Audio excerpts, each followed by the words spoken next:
This was a mistake when when Moses went up on the mountain, the children of Israel were still down at the camp.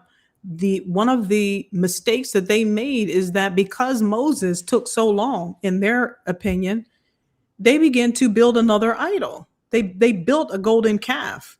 This was something that they could physically, see, something that they could physically, tangibly, and they created it. So what does that tell us? If they were able to create a physical thing that they could see, they could create that idol. That's the same thing that we're doing in terms of celebrity Christianity, because we're creating these celebrity Christians, these celebrity leaders that are expanding capacity, that is influencing our, the belief system of the believer, because it's no longer about what God is doing. It's about what the individual is doing.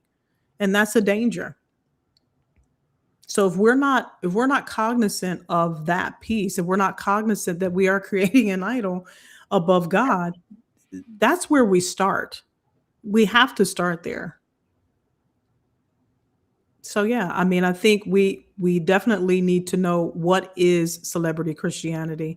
That's the first thing, and how we are able to now, how do we identify it? I don't know if you want to start diving into First Corinthians, Apostle. Yeah, well, I just wanted to say that that when you look at that church, you find that they ascribe to a Greco-Roman culture, and that culture valued, appearances, and it loved what people look like and how they spoke. It was a culture that money was the focus, and even having special connections was like very key. And they were fully trained in how they were rhetorical professionals, and so they would basically captivate audiences for hours. Hmm. And they were considered rock stars of the ancient world. They were snobs, so Yep. to speak. And they commanded high fees for their performances. And so when you look at Paul, the Apostle Paul, he was brilliant. And he was a leader within his own customs. But nevertheless, and even though he could recall scriptural texts at will, he did not fit into that lifestyle, and that culture. The people within that culture looked down on him because he didn't measure up in the way Hmm. that he spoke, and even in the way that he looked. And so when we look at that church in terms of the church of Corinthians, we find that there was much division, there was jealousy, there was strife, and there was some people saying, I'm of Paul, I'm of this person, I'm of Christ, I'm of Cephas. And so therefore, when we think about celebrity Christianity, we find that it causes a separation in the body of Christ to make other people superior Hmm. to those who don't have a platform, to those who don't sound the way that most people sound, or, even their flow. And so we have to be very, very careful in terms of us being like the church of Corinthians. And guess what? We have come there.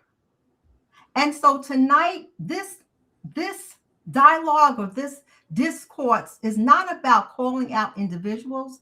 It's not even about calling out ministries, but it's about looking at the behavior of basically this whole insidious culture that has been purported, that has been, you know what I'm saying, released within the body of Christ. We have to look at that, and then we have to look at our behavior in terms of this whole modern culture that has been accepted, and not only accepted, it has been normalized. And there are times that I think that we don't even question the things that are happening within this culture. I'm going to stop. I'm going to shift it back to Charlotte.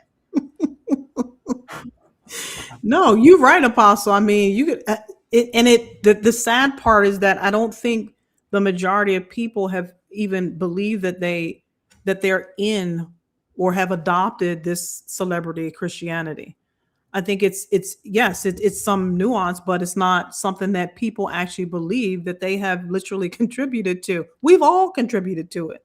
You know what I'm saying? And you're right. It's not particularly about a particular ministry or particular leader. It's the influence of that celebrity mindset that has infiltrated the church. Mhm. And interesting enough, that mindset started with Satan. When you talked Yes. about the whole, how the whole presence, the appearance, all of that. That's one of the reasons why Satan fell, because he looked at himself one day and he saw how beautiful he really was.